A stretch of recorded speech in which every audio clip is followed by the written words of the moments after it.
Kamusta sa lahat mga kaibigan? Ngayon ay ipapakita ko kung paano mag-download ng Minecraft sa PC. Kaya pumasok ako sa aking Windows PC at pinindot ang Start at nagsulat dito. Ano ang kailangan nating buksan? Microsoft Store. Buksan ito at dito sa search, i-type ang Minecraft.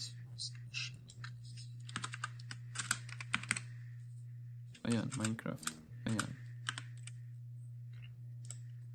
At pwede mo na itong i-download dito.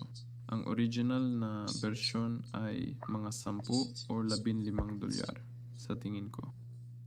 Pero ang collection ay mabibili mo ng 40 dolyar o pwede ring i-download ang Microsoft Launcher. At doon na bumili at gamitin ang laro. Kaya pumunta sa Minecraft at dito pindutin ang button na play o install. Iyon lang. Ito ay mag-subscribe sa channel. Paalam sa lahat.